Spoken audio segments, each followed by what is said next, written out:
Welcome, everybody. We are letting all of our attendees into the webinar. We are going to give everyone a couple minutes to join. Looks like some people are still filtering in. We will go ahead and get started. It is 5:30 on Tuesday, February 15th. We are here for the Vancouver School Board Committee of the Whole meeting.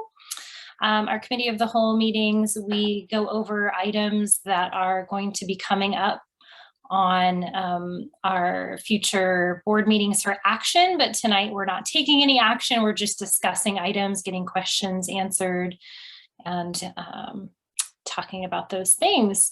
So we are going to get started with roll call. Director Decker. I am here. Director Smith. Here. Director Sproul. Here. Director Zvala. Here. And I am Director Barrows. I am also here. I am going to turn it over to Dr. Snell to get us started. Thank you, Director Barrows. Appreciate everyone being here this evening. In addition to the contract review, we also have some content that we want to present to you tonight with some staff here to answer questions and to prepare for our March board meeting. So in my superintendent report, a couple of items. First of all, the legislative update. We are in, as of yesterday, day 36. There's some important cutoff times for bills that have passed or are coming up or happened today.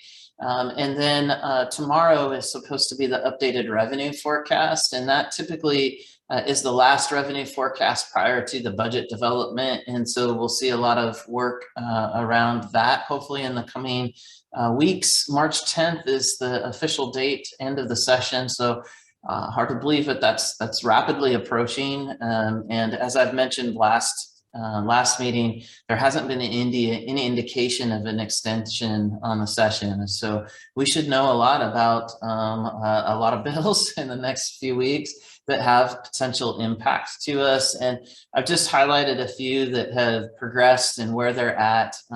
The salary allocation bills in the Senate and the House are about the staffing model. And so looking at the prototypical school model and making some enhancements there, that model is pretty old in terms of the time it was put into play, and obviously the roles of school district have expanded since that time. So in particular, they're looking at mental health support types of positions, counseling positions. We've talked about the enrollment stabilization.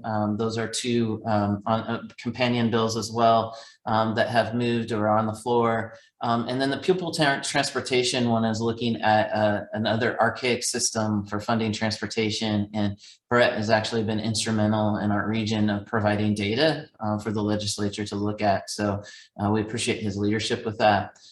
There are some other bills of notes that don't necessarily affect us in Vancouver, but there's some bills around voluntary consolidation of smaller school districts. So small school districts, if you're ever talking with them, there's a huge sense of identity in those communities. And so they're very hypersensitive to what legislative action may impact them. Also some around workforce shortage, a simple majority bill, which is around the capital bonds process, where we still, school districts are expected to get to a 60% +1 threshold. Some bills around paraeducator training and support for our classified staff and requirements that we would need to implement on our end around that training. So we're paying attention and working with Representative Stonier on that and some amendments. Some litigation type of bills that are there. And the CEP expansion is actually related to food services. Because of the pandemic, we have been really providing meals and services to kids regardless of their free or reduced lunch status. And there's been direction to move towards more of a not requiring a kid to have that in order to get a meal.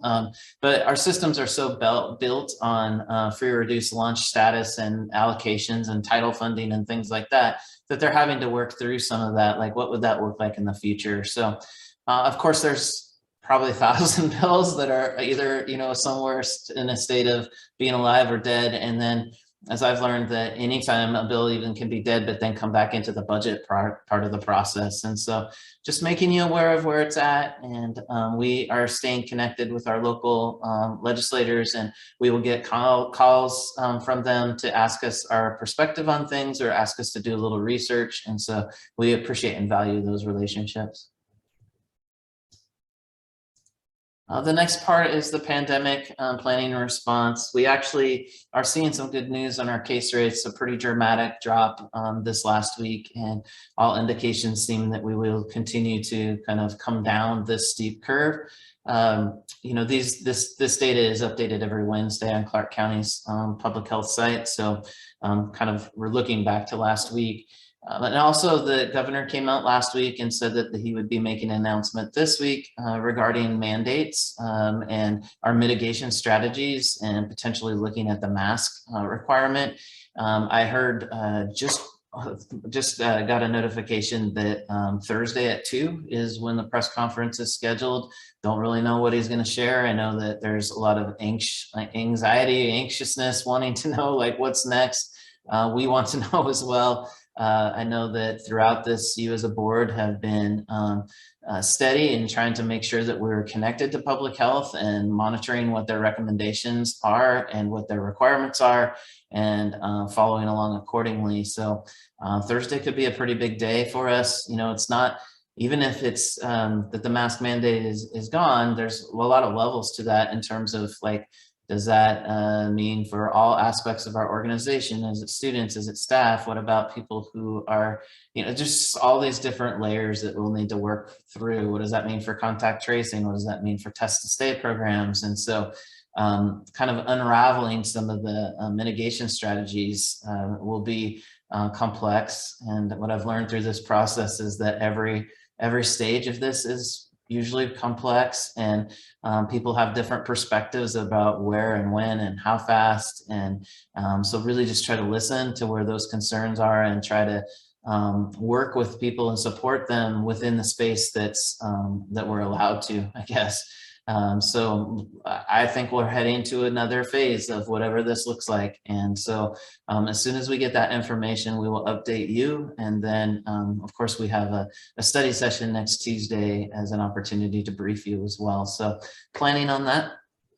I think that's all I have for my portion. So before I turn it over to Christina and her team to talk a little about the fall assessment data and the unique nature of this data, and what we can learn from this data, I'll just open it up to any questions and comments from board directors.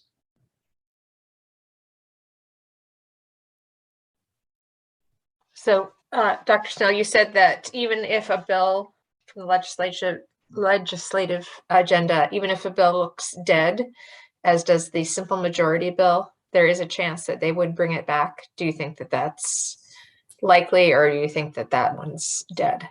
I think that one's dead. I think that some of the bills that can come back find their way that are more attached to funding. So things like enrollment stabilization or prototypical staffing, those things have strong budget components to them. And so even though the bill itself might not pass, the mechanism of funding might get attached to the budget. When you have bills that are more about like a process or something that's not necessarily attached to a budget, my guess would be that those are more difficult to link to that. So, well, that's a bummer for our surrounding school districts. All right. well, yeah, I mean, you're all aware that Richfield continues to try to run a bond, and you know, 58% of the community is supporting of that, and clearly they have a need with the growth of students. So yeah, there's definitely things that I know you as a board are paying attention to and want to support our neighboring districts. Thanks. Any other questions? Okay, I'm going to introduce Christina Ironmonger. You all know her, and she's going to share some of her team with you. I asked her to, you know, as I mentioned, we have never had fall state assessment data. This is actually data from last spring that was paused and moved to the fall. So it's a very unique situation, and it's an important data piece, and it's one piece of data. And so we're going to share that with you. And also some graduation rate data has come in.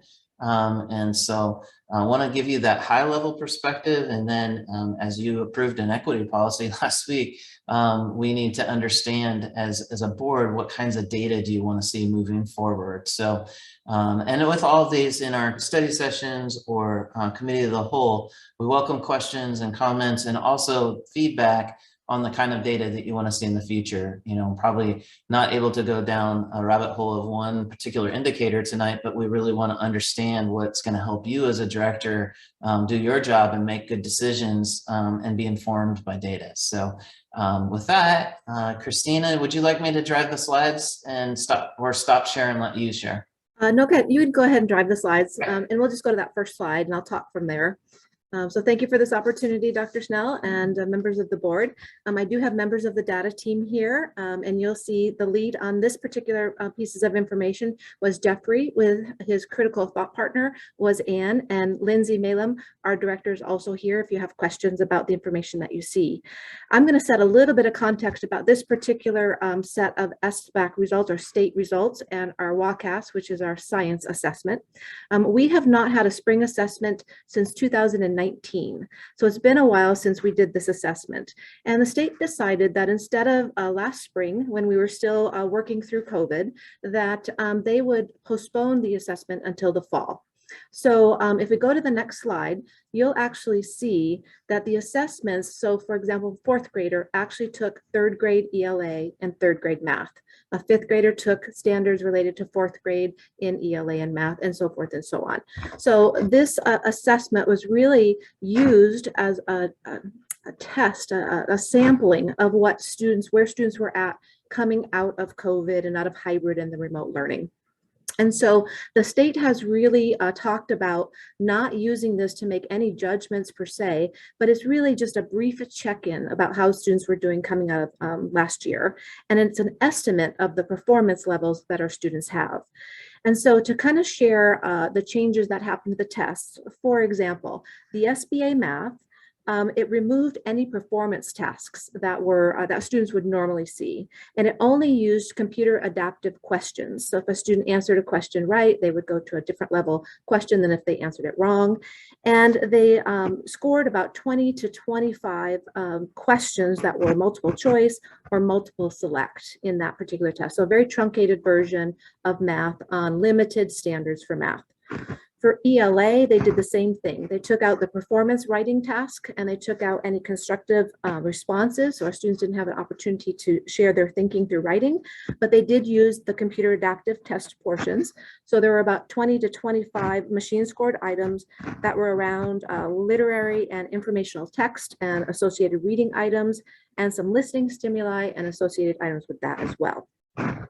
So the science test, the WACAS, was focused on the science standards around physical science, life science, earth and space as well. And they did cluster the questions, but they did allow constructed responses. So our students had an opportunity to respond in writing. And they contained about 15 to 20 machine and hand scored responses. And I want you to keep that in mind as you take a look at our results as we move forward. Also, as a system, we tested science first, and the tests were administered late September to about mid-November. So Jeffrey Lucan, again, was our analysis that worked with a lot of this data, and he's going to walk you through that. Anne is also here to answer questions as a critical partner. So I'll turn it over to Jeffrey at this time. Thank you, Christina. Thank you for your time. So again, to preface, this data is for us looking at students that tested and only students that tested. The OSPI numbers will look different because they take into account students that did not test and count that against us. So here we can see by demographic, the percentage of our students that tested versus the enrolled. So for example, our Native Hawaiian Pacific Other Islander, we captured 94% of our total enrolled population, which, that being the lowest, unfortunate, but the fact that all of them are in the high 90% is very, very good. Next slide, please. If you have any questions, feel free to interrupt me. Here, we are looking at the overall district performance, with the dark blue being the count and percentage that met standard, the lighter blue being the count and percentage that did not meet the standard. with 47.8% meeting the ELA standard, so on and so forth. Next slide, please. And then here we have those same numbers comparing it to the entirety of Washington State. This Washington State data is taken from OSPI. And then our data should be live on there, but the numbers again will be different than what we have, but not by much, because we captured over 90% of our populations. Next slide, please.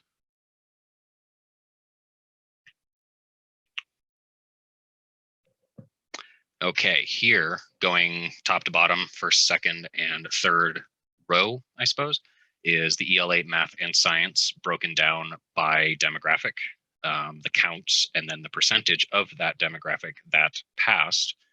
The bars will look different, but it's based off of student count and not percentage. And then some of them don't have a student count. They've been redacted because they were under a certain number, and it might be a little easier to find which kids passed to help protect them. So here you can see, our 31% of our Hispanic Latino students passed their ELA and met the standard or exceeded. And then their math, 14.57% passed or met the standard. Next slide. This one's my favorite one, and it's very dense, and it might scare you. So this one, again, with ELA, math, and science at the bottom, this is going by grade left to right, and then demographic within that grade. So if we look at ELA top and center at 6th grade, for American Indian and Native Alaskan, 28% of 6th grade students within that demographic met that standard. And this, you can spend hours looking into this, but it gives us a really good point in time reference of where our students at precisely and by grade. And then we have 12th grade data here because we pulled those that tested. OSPI is excluding ELA and math on their graphs, mostly because it's optional. Next slide. Can I ask one quick question on this? Absolutely. There's some gaps where, like, I see 6th grade, 11th and 12th grade for math, American Indian, Native Alaskan. Is that just no students? Yeah, or? if there are gaps, it means that we didn't capture those students within that grade. Okay. Or it could be that we just don't have students within that grade, within that demographic. Okay. Any other questions on this one specifically? This one is very dense. Will we get a copy of this slide deck afterwards? Because I mean, this one could take hours to really digest. Yes, yes, I believe you will. Okay. But I believe that's up to Dr. Snell. Yeah, you actually already have a copy too. And so, and there's also more slides than we're able to go through this evening. So there's a deck too that Jeffrey and team have went deeper with things, but it doesn't really lend itself for a Zoom meeting conversation. So what we would really love is, as you have a chance to pique your interest through Jeffrey's presentation, is to also jot down places where I noticed this, I wonder that, I want to go deeper with this. That will help us a lot. So you ready for the next one, Jeffrey? I am. Okay.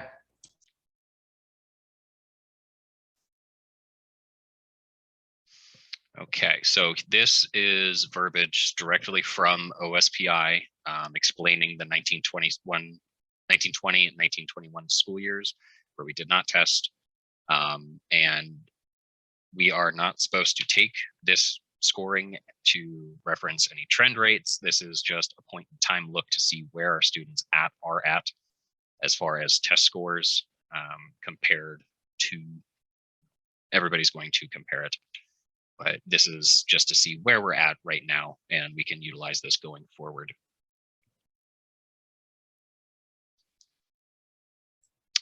Next slide, please. And you can see again on this, the gap that Christina referenced in the smarter balanced data. And we should also point out that that doesn't mean we don't have data. It just means when we're comparing smarter, balanced, and trying to keep apples to apples as best we can with this data, we're not showing some of our iReady scores or other things that would help us know how our students are doing. So I want to make sure that we continue to reinforce that we have other ways of looking at how students are doing.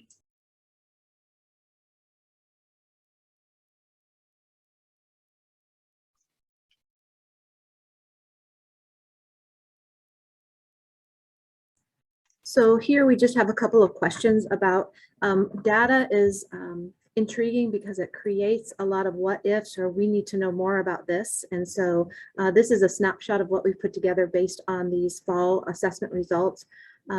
Wondering what you may see for additional inquiry for us to dive into. We have lots of ideas ourselves, but we want to make sure we go down the right path for you.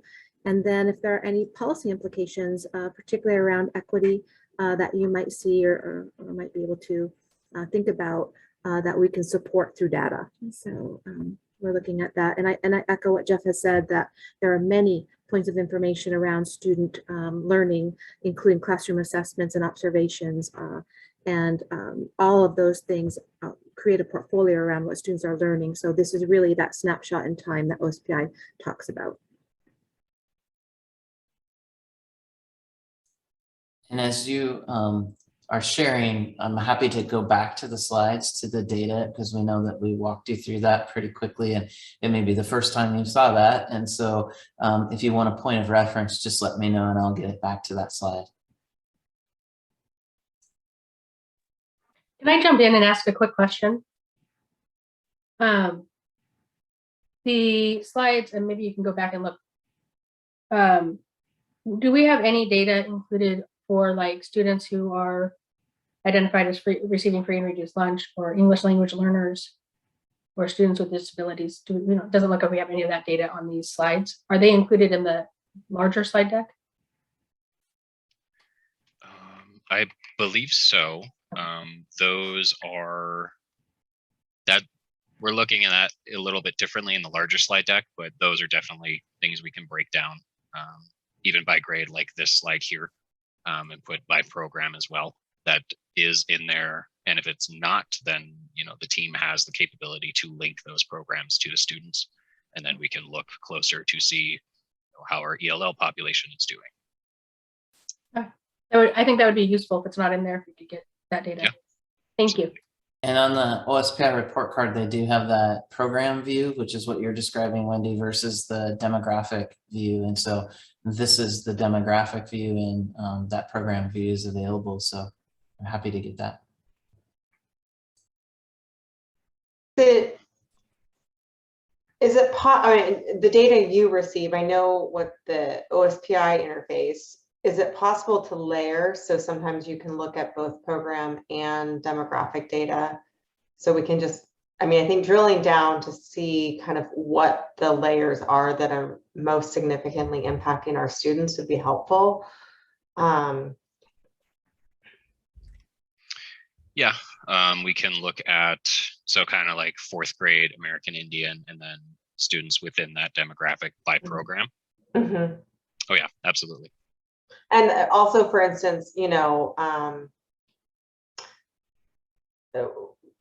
our Hispanic students, for instance, like looking at ELL versus non-ELL, like just kind of breaking it down into a little bit more granular. Because I think sometimes when we just see the demographic data or just see the program data, we don't necessarily see the intersection of kind of what elements are really creating barriers for our students.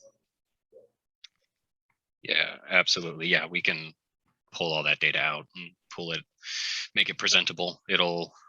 That would look similar to this and would take up 4 or 5 slides. Good weekend reading.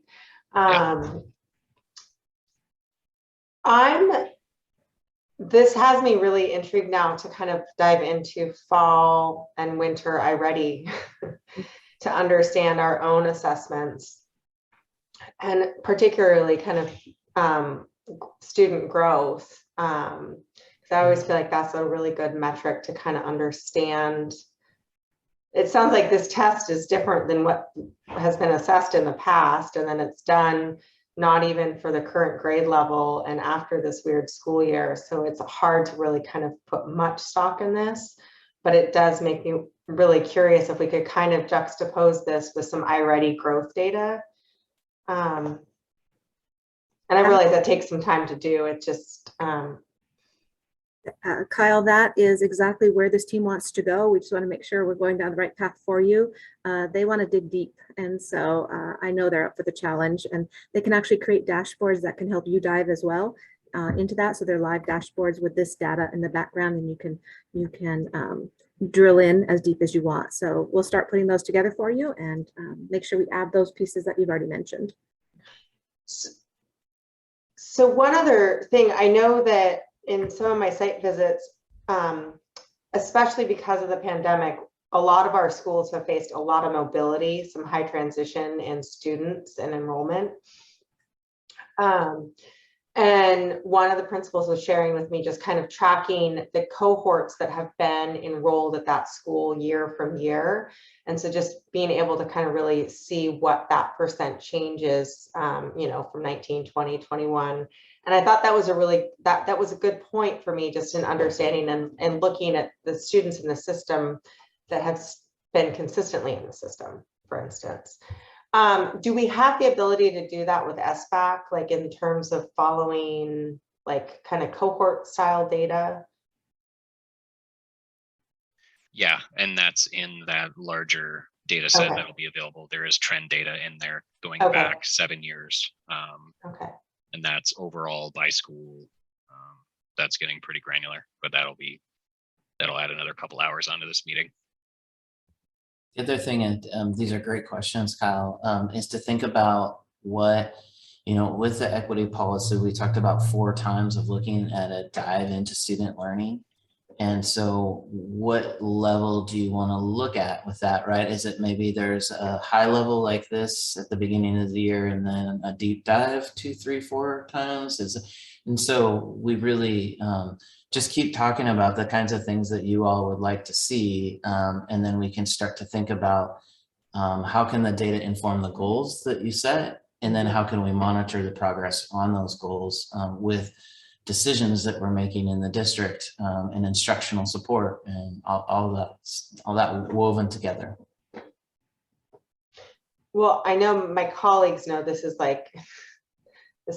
where I love, this is what I kind of geek out in, but I'm also someone that needs more time to look at the data.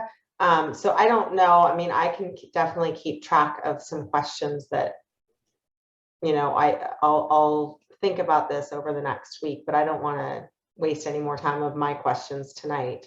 But I can definitely keep track, because I think that what we've seen, there's obviously a connection to our equity work that we're doing. And so just how to define though the cadence of how often we look at the data, how deep we go, and how we use it to kind of inform policy. I think that requires a little bit more thought on my end at least.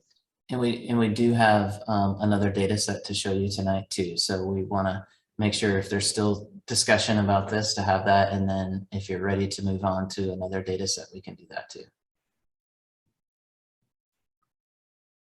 So it looks like we're ready to maybe move on. So I will go to the next data set and turn it back to Jeffrey. And so this is looking at our grad rates. Yes, and I will just set the stage for this one to say that, you know, SBAC data or state assessment data is a point in time, but our graduation rates are really our collective work with our students in our community to help our students be college, career, and life ready. And so when we're looking at graduation rates, it's a culmination of the work that we've done, and we still have work to do. But I'm going to turn it back over to Jeffrey again to share with you what our graduation rates were for 2021. Thank you. So this data is pulled directly from OSPI, from their data portal. It's publicly accessible. And it was pulled on data as of 2/11. I'm not sure of their update rate. Usually ours is a day behind.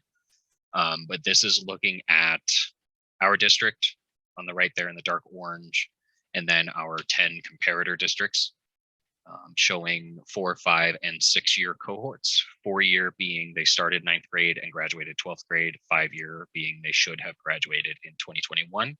6-year being they should have graduated in 2020. And then at the very end there, the state as a whole. Next slide.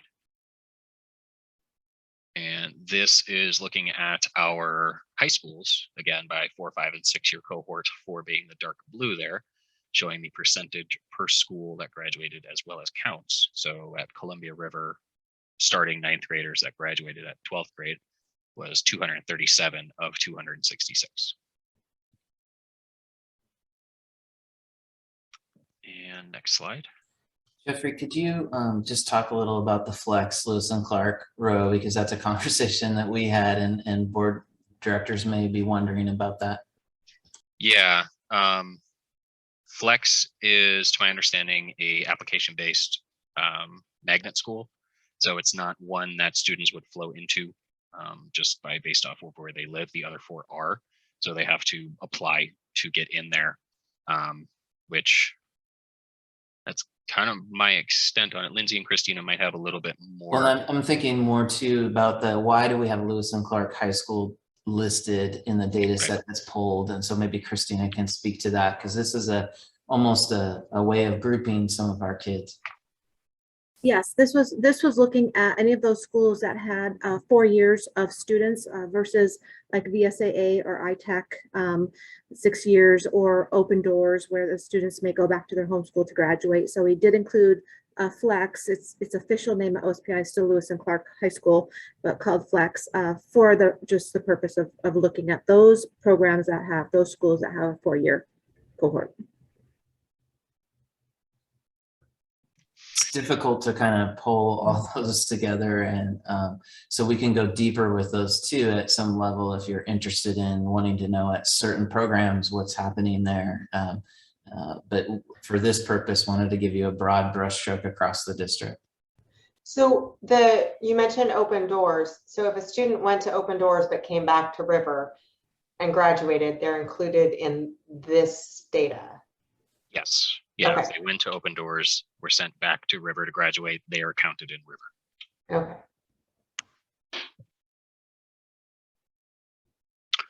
And this is breaking it down by demographics as well, taking the district as a whole. In OSPI's data sets, their suppression rates, which is including ITech, they are suppressing students of a population size under a certain amount, as well as graduation rates over a certain percentage. I believe it's around 98, 95%. I forget the exact number. But they do still take them into account as the overall data. So this is still accurate. And this is broken down 4, 5, and 6-year cohort for each demographic within the whole county district. And next slide, please. And then this is graduations by program. So looking at our English language learners, homeless, low income, 504, SPED, foster care, taking in the entire population as well in a 4, 5, and 6-year cohort. I just want to note on our students with disabilities that the 4-year target isn't necessarily what a student needs or should be going towards, that we provide services until they're 21 years of age, and so I'm a little biased, but I feel like a 4-year indicator in that one is not necessarily appropriate, but the state does put that into play, that those are services that those students deserve and can receive if they want it. And I know Tracy has probably managed a lot of IEPs with that in there, but want to highlight that point. Can you explain, I see for the foster care section, the 4-year, I can't tell if the rate is just super low or if it's just missing data, or. Let me pull that up real quick. I have that here, but I believe it's just because there weren't any within that 4-year cohort. Oh, okay. Okay.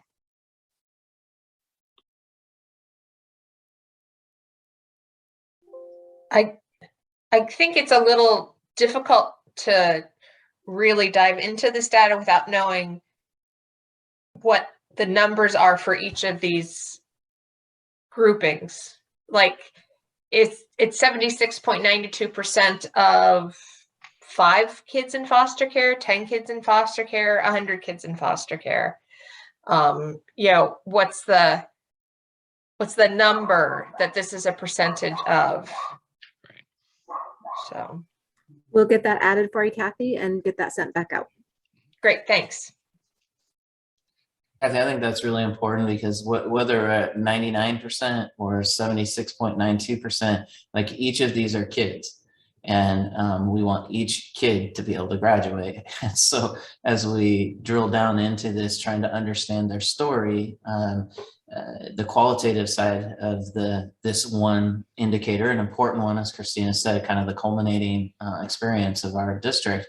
But understanding that their path and their story to get there is equally as important for those that had success and for those that it took longer, or for those that are still working.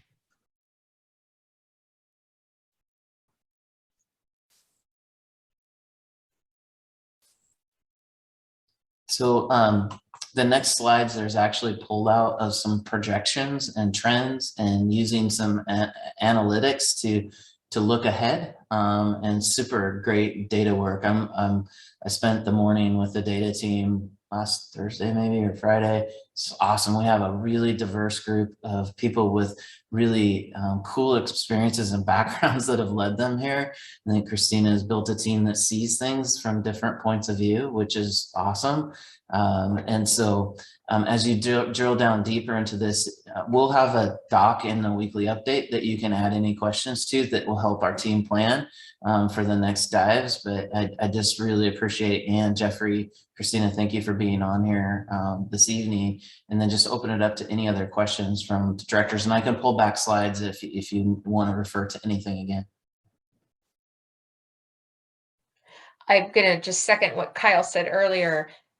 It's a lot of information and a lot of great data to look at, but I'd like to look at some of these pieces side by side and figure out how the pieces all fit together before I can even begin to process what my actual questions and wonderings would be. So yeah, as soon as I print them all out and lay them out on my kitchen table and I can really see what it all looks like, though, then I'll have some definite questions. And I think, you know, thinking about some of you on the board are educators and others are using data in your analysis of your job in addition to your volunteer work.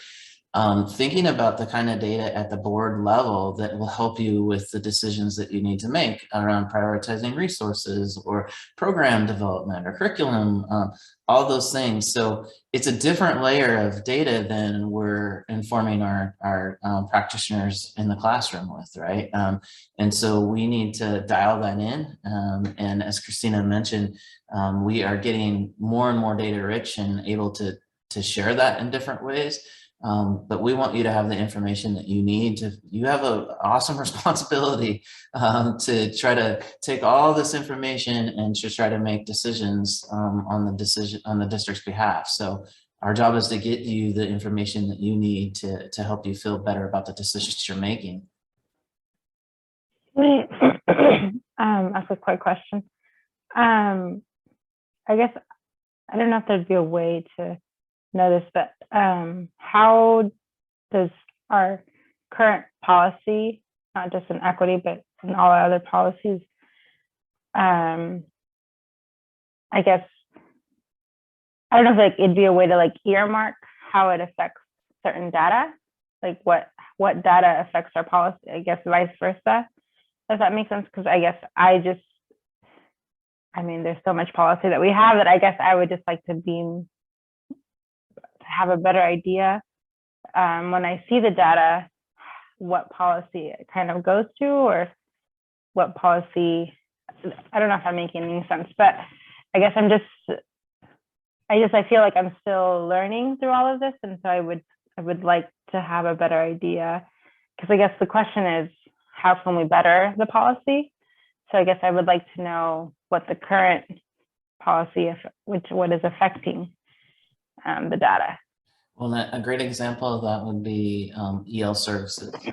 And so what is our policy and direction around providing EL services, and what has that yielded in terms of student support and how they're able to perform, not just on this, but in other indicators. We would never want to just give you one set of data to help inform that. Tonight we're giving you one set because it's been made public on the OSPI site. We want you to understand it.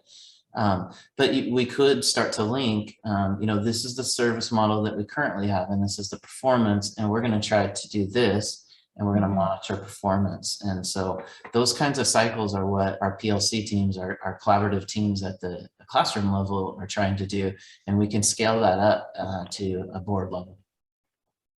Thank you. Relating to the graduation data, I kind of have the same initial question in terms of layering some of these filters. So looking at some of that program data versus demographic data, so we can kind of see just what the different impacts are. Secondly, I'd love to know, as we continue looking at graduation data, how many of our students were able to stay in their school and graduate versus participate in an alternate program or exit and come back. I had the opportunity to sit in on a really fascinating intervention meeting at one of our high schools, talking about how to support students in building and just wanting to make sure that I'm aware of how that impacts like students from freshman, sophomore, junior, and senior year. So how many students are graduating that can stay in the building with the supports we have? And we can dive into that for you. Look at it. I have a great team. Thank you. So stay tuned. The weekly update will have an opportunity to dive in and create some questions, and then we're here for you too. So like, you don't have to wait until the next meeting. If you'd like an opportunity to meet with some of our teammates and myself and go through some of the data, we're happy to set that up. We definitely want to, as we gear up for a spring retreat with the board to establish goals, we want this to inform the work. And we're also in a really unique position that we actually are going to have kind of a state assessment for the second time in the spring, and that's never really happened before. So we're excited to hopefully be able to show a lot of growth. We know our kids are working hard and our staff are working hard. So, the conversation is really helpful. And Jeffrey, thank you for walking us through the data. I know that anytime you present data, you're never exactly sure where the questions are going to go. And so you try to anticipate everything. You did a great job with that tonight. So thank you. Yeah, kind of one more. You have another. Is the spring assessment a normal assessment? It's not this truncated one? Okay, Correct. The state has been trying to work with the federal government around some of that, but so I think at this point, we are getting what we're going to get, and then they're looking at opportunities in the future to potentially maybe apply what we've learned through the pandemic around our state level assessments. So, okay. I will throw it back to you, Director Barrows, I think we're heading into. Yep, we are now looking at reviewing our upcoming contracts for our next board meeting. So that is going to be Brett. And Brett, I'll go ahead and share my screen again, and we can walk them through. We did have, Brett's going to also talk in addition to the contract, just to specify tonight where if it is a funding kind of source of a contract, where is that coming from, and give some context for that as well. So if there are any questions about the particular item or the funding source, you're welcome to interject. And I will share the screen and turn it over to you, Director. All right, I'll go ahead and jump in off the first item on our agenda under contracts, and that is our recommendation to approve an action plan associated with House Bill 1139, which has to do with lead in our drinking water or drinking outlets. within our schools. And so a quick summary is the state, we've always conformed with the EPA standards. The state decided to lower the standards even further for Washington State school districts. And so we will be obviously complying with that, but the first step of that is to develop an action plan, which is several steps of the action plan are highlighted in the summary. And we would ask you to consider that for approval at the next board meeting to allow us to, again, to comply with the requirement of RCW 28A 210-410 or .410.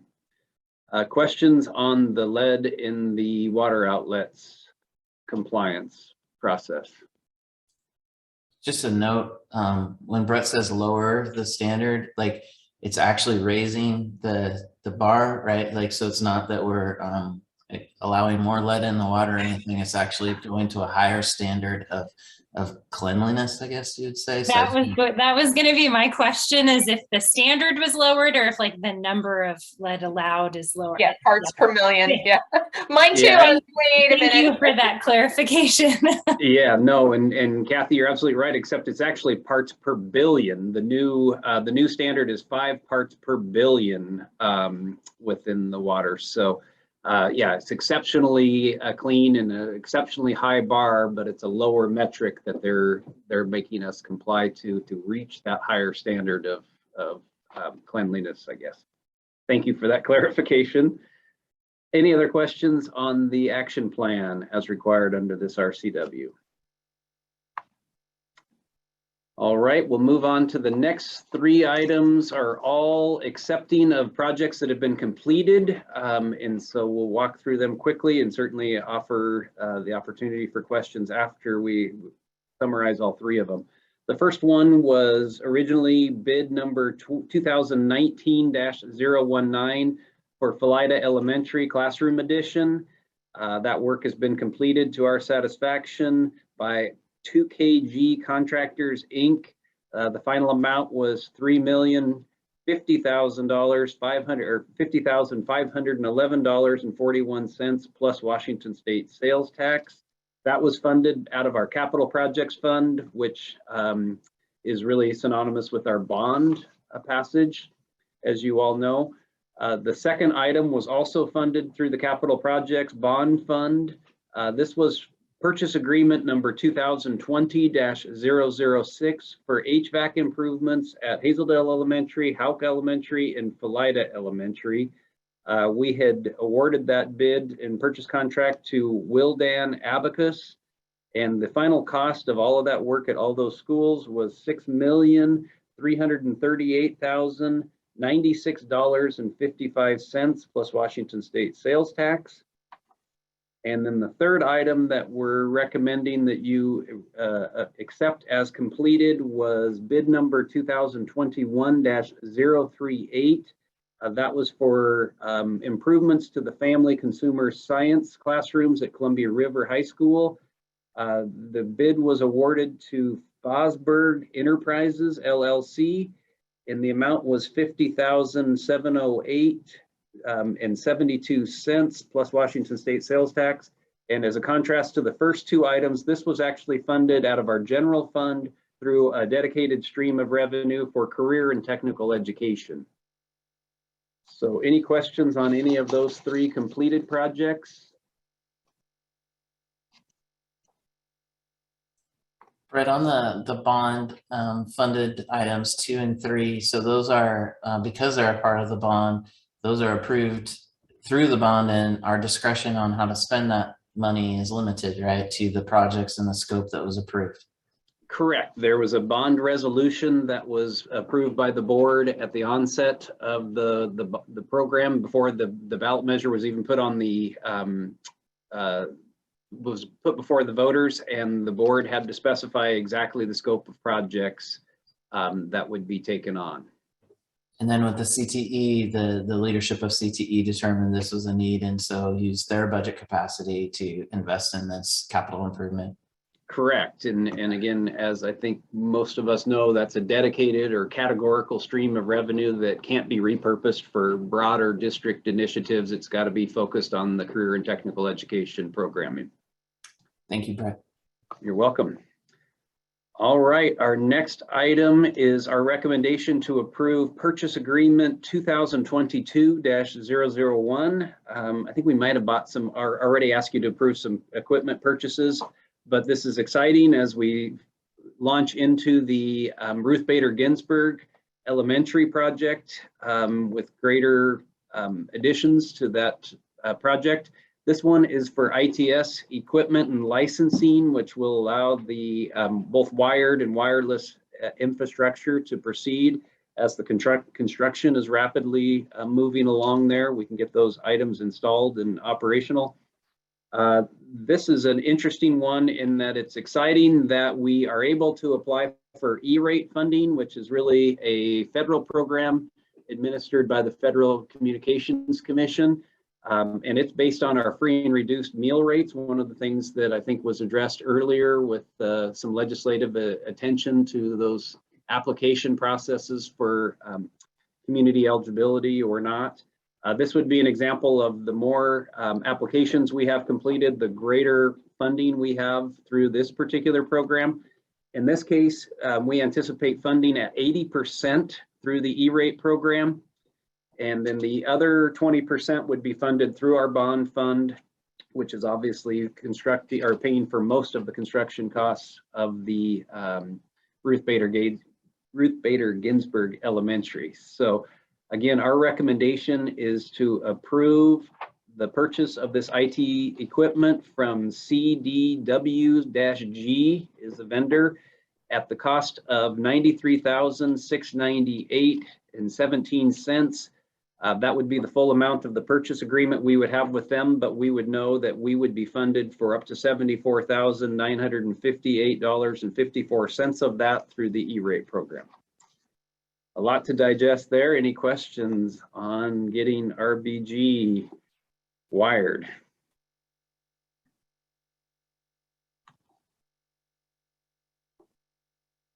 All right, then we'll move on to another recommendation to award a bid. In this case, it's 2022-002. This would provide for some improvements at Fort Vancouver High School, specifically the addition of the Family Community Resource Center and the remodel of the existing courtroom into classrooms, as well as some improvements in the weight fitness studio and locker room. This is would be funded with capital projects or bond funds as part of, again, the scope of the original bond resolution, as Dr. Snell alluded to. In this case, our recommendation is that we award bid number 2022-002 to Partech Construction in the amount of $1,428,200 plus Washington State sales tax. Any questions on that Fort Vancouver improvement? If not, then we'll move on to another recommendation to approve some work at Fort Vancouver High School. This one is bid number 2022-003, and this is to replace the score tower at the athletic complex behind the school there. That was unfortunately destroyed by fire in 2019. The funding source for this work will be our general fund through an insurance claim.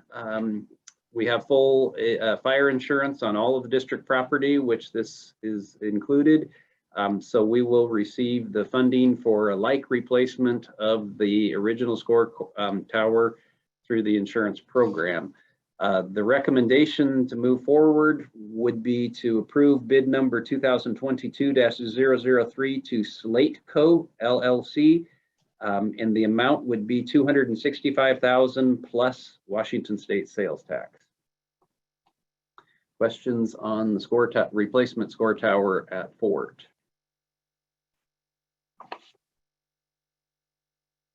All right, we'll move on to another recommendation to award bid number 2022-004. This one is for some improvements at Lincoln Elementary, specifically When we built the Family Community Resource Center, which was a great addition to that school, it required us to displace the previous staff room there. So this would allow us to construct a new staff room that would, in a different place, in a different spot of the building, that will meet the staff's needs, as well as, again, forfeiting that original footprint for the Family Community Resource Center. The funding source for this would be our capital projects fund, using, again, those bond proceeds that we've talked about. Our recommendation would be to approve bid number 2022-004 to Ross Builders Northwest LLC in the amount of $793,328 plus Washington State sales tax. Hearing no questions on that last piece of part of the improvements at Lincoln, we'll move on to our last one for tonight, which is our recommendation to approve purchase agreement number 2020. I believe that's supposed to be 2022, but we'll get that finalized before the board meeting agenda is created. -010, and this would purchase 375 new Lenovo laptops. You may remember that we made a significant purchase of laptops with some funding that we were able to secure through the federal government. I think that was a couple months ago. What I understand of that purchase is we were constrained to a specific enrollment number, and only devices to meet that specific enrollment number were eligible for that funding. And so this would be a second wave of purchases using our own technology levy funds. Again, that dedicated fund for technology devices and infrastructure that our voters have repeatedly supported. These devices would just allow us to have spares for damaged devices, or in the event of unexpected rises of enrollment, we would be able to quickly deploy devices to those students that weren't in that original census that was used for the federally funded purchase a couple months ago. So our recommendation would be that we approve this purchase agreement with Insight as the vendor for the 375 Lenovo 11E Yoga laptops in the amount of $264,543.75 plus Washington State sales tax. Questions on these tech levy funded devices?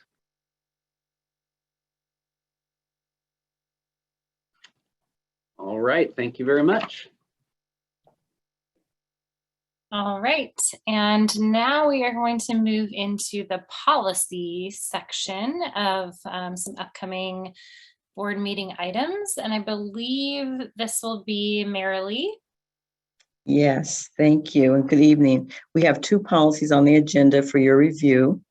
Both of the policy change recommendations are in response to changes made by the state legislature during the 2021 legislative session. The first policy change is a revision to policy 5400, policy on holidays, and the proposed revision consistent with the legislation would add Juneteenth as a state holiday. That's the change for that policy. And the second policy for your review tonight is policy 6220, a policy on bid requirements.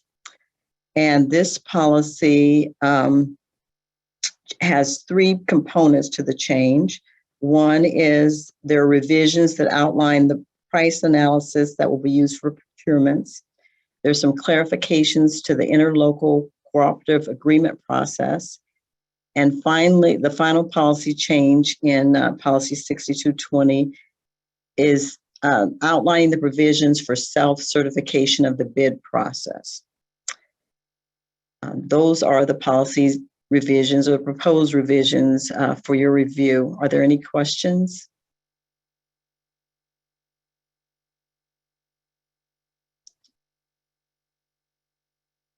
Thank you. Thank you, Marilee. And just again, with our policy, we'll bring those for a first reading and then a potential second reading. So there are multiple points that you can interject feedback and potential revisions to them. I did have one question on this policy, the item 2, just because I know sometimes we update policy based on like legislative changes. Is this just for further clarification or kind of the, I guess, what's kind of some of the background on why we need to update or change the policy? On the bid policy, Mm-hmm. it was primarily clarifications Okay. of the processes that we currently use, particularly we always have interlocal cooperative agreements have been around for a long time and have been used with bidding with other government entities. So it really was a clarification of the language that we have in our policy. Okay. I wasn't sure if it was driven by some, an update at the state level or, something like that. So thank you. Mhm. All right. Any other questions before we move on? All right. So our next section is teaching and learning, and this will be Bill.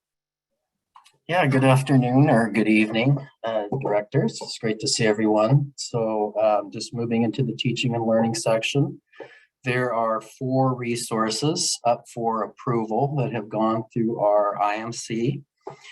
First resource is Lunita, and that is for first grade dual language. The second resource that's up is Catching Fire. You might be familiar with that series or that movie. And that is up for 9th grade, looking at the 9th grade language arts. The third resource that is up is called the Seed Keeper. And that is the resource that we were looking at to supplement ELA in 11th and 12th grade. And then the fourth resource that has gone through the IMC process is the Molecular Approach 5th edition. And that is for AP and IB chemistry, 11th and 12th grade at Columbia River High School. So just wondering if there's any questions as you've looked through those materials and what the IMC recommendation was at this point.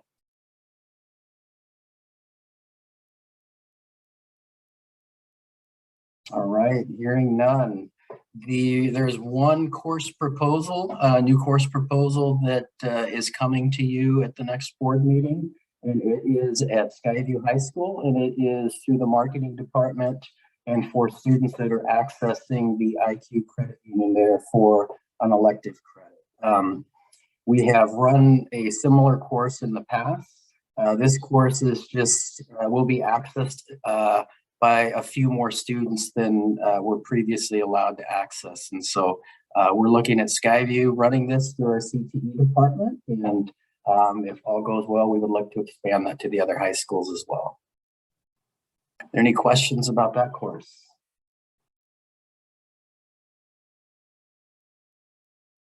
All right, I think the last one is a basketball trip, and that's looks like Columbia River going to Phoenix, Arizona. And so just because it's out of state travel, that comes to the board, and it looks like it's funded by their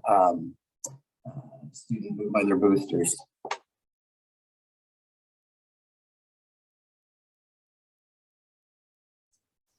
Thanks for walking us through those, Bill. Appreciate your time. That's the sections that we have for you, Director Barrows. So I'll stop screen share at this point and turn it over back to you. Perfect.